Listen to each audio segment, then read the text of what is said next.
Yesterday, you looked at stations that talked about continental drift and Pangea. And so today, I want you to just write a couple of things down. This will help you with the activity that you're going to do today and then moving forward into this unit. So the first thing that I need you to know is what is Pangea. So Pangea is the supercontinent that existed approximately 300 million years ago. So we're going to write that down on our paper.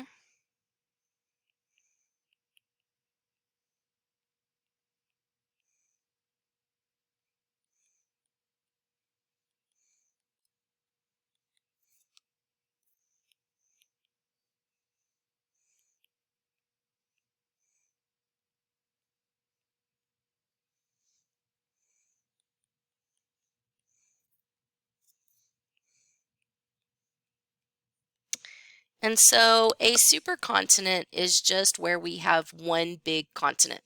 Currently, we see the continents broken up into pieces, but approximately 300 million years ago, this was not the case. They were believed to be connected.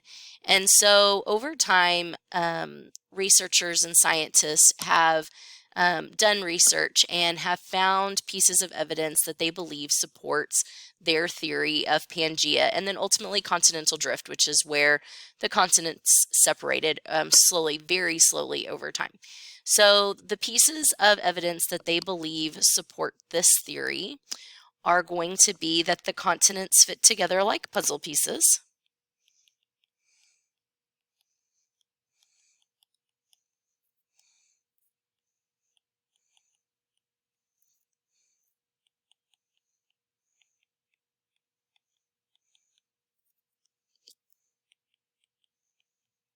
So if I look at this image down here, I can kind of see that I have the continents, and it looks as if though I could connect them like a puzzle.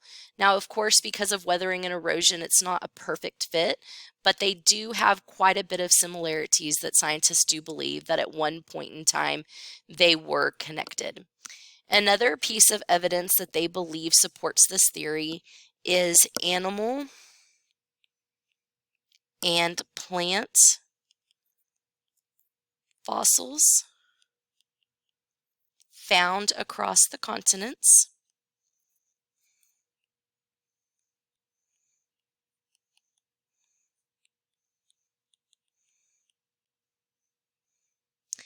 And this is talking about fossils of things that we wouldn't expect to find due to the climate or the region that they are being found in. So again, if we come back down and we look at this particular animal is being found in both Africa and South America. And when I say animal, I do mean the fossil of that animal. This particular plant fossil is being found across all of these continents, and we wouldn't necessarily expect to see that particular plant being able to exist in those particular regions due to climate. The next piece of evidence that they believe is going to be rock evidence. And so this is really going to talk about landforms that are going to line up, mountain ranges that are lining up across the continents.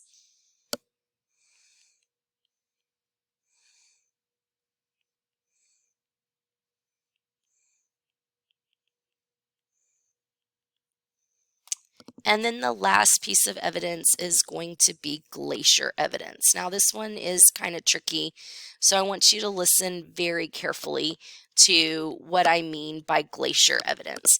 So guys, this is evidence of glaciers that used to exist, but they no longer exist. And the reason they no longer exist is because they are in places climatically that cannot sustain a glacier. And so what we're left with is the rock, and that shows scientists that it has moved. The glacier has moved into a region where it is not as cold, and so that climate cannot sustain that glacier, therefore the glacier melts. And so this is not talking about currently existing glaciers. We do currently have glaciers that exist. That is not going to be evidence of Pangea or continental drift. However, glaciers that used to exist but no longer exist, and what we're left with is the rock that's left behind. that is going to be evidence of Pangea or continental drift. And scientists believe that these 4 pieces of evidence support their theories that the continents were at one point connected, and then slowly over time they have drifted. Okay, so now we're going to move on to our foldable, and we're going to look at plate tectonics and the boundary types. So scientists believe that the continents have slowly drifted apart over time, and part of them drifting is this idea that we have plates moving in specific directions. And because the plates are moving in specific directions, certain things are going to happen, and that's going to cause landforms to form. And so we are going to just fill in the blanks. So this first section is going to be convergent boundaries. And so with a convergent boundary, we have 2 pieces of plate that are going to be moving towards each other. They are converging. So it would look like this. They are going to move towards each other. So the first type of convergent boundary that we have is a continental convergent boundary. And so what that means is I have land that is going to converge or collide with land. And so when this happens, the crust folds up like the hood of a car in an accident. And this is going to cause the land to fold up. It will create a mountain. And an example of this is the Himalayan mountains.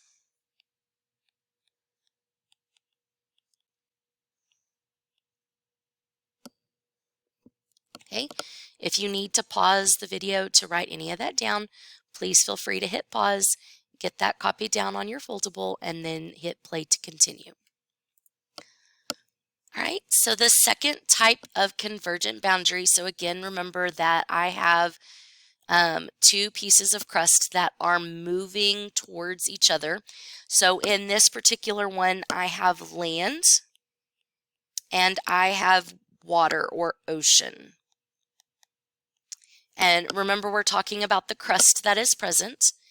And so the more dense crust goes down, forced under the continental crust, and the less dense crust comes up, friction between the 2 crusts creates a volcano.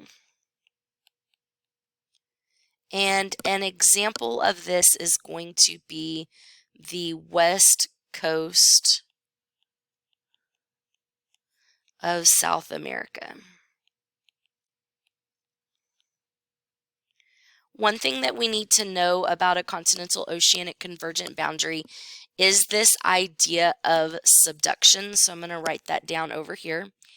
And when we have subduction, basically what that's saying is I have one piece of crust that's getting forced getting forced under another piece of crust. So in this example, my oceanic crust is going to get forced underneath my continental crust. And then right along this area here, we're going to see volcanoes formed. We could also see trenches formed out here in the ocean, but visibly on the surface, we're going to see these volcanoes being formed. Okay, so these are our 2 types of convergent boundaries. Now we're going to look at divergent boundaries. And in a divergent boundary, we have 2 pieces of crust that are going to separate from each other. So if this is my boundary line, they are pulling apart. So in this first one, I have oceanic divergent. So that means I have water separating from water. And I've got this little image of it here. So here's my boundary line. This is happening on the floor of the ocean. So this is not something that we can see. This is happening underneath the ocean. And what is happening is it's being pulled apart and a gap forms and the mantle comes up to fill in that gap. And this is going to create an ocean ridge. And an ocean ridge is essentially underwater mountains that can also potentially be underwater volcanoes. So an example here is the Mid-Atlantic Ridge. We're going to see this in the middle of the ocean, at the base of the ocean. And I want you to write, I don't have very much room, but I want you to also write somewhere that with this, we may also see ocean basin volcanoes. And all that means is I have volcanoes at the base of the ocean floor. Okay. Our next one is still looking at a divergent boundary, except for now we have land and land diverging. And what's going to happen is the crust is going to stretch very thin, like pizza dough. And it will eventually collapse. And so what's going to be formed is this little gap here. And this is going to create a rift valley.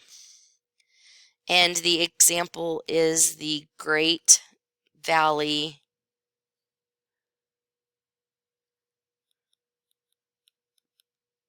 Rift by Egypt. Okay. Our last one is going to be a transform boundary. With a transform boundary, they're not moving where we've got two that are coming towards each other or two that are moving away from each other. Instead, we've got two that are going to be sliding back and forth. So the boundaries slide back and forth against each other. And if you take your hands and you clap them and then you start rubbing them back and forth, you're going to simulate what is happening at a transform boundary. When you do that, you should feel heat and friction. And that's exactly what's happening to the land at a transform boundary. Because of that, our landform that's actually formed is called a fault line. But along those fault lines, we're also going to have the potential to see earthquakes.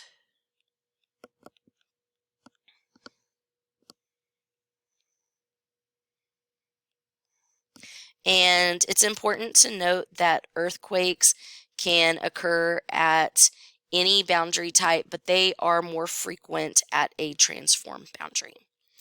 Okay, so now you are going to complete this foldable, and then you will use this and the other page that we looked at on Pangea and continental drift, and you will go in and you will take the quiz that is in Schoology.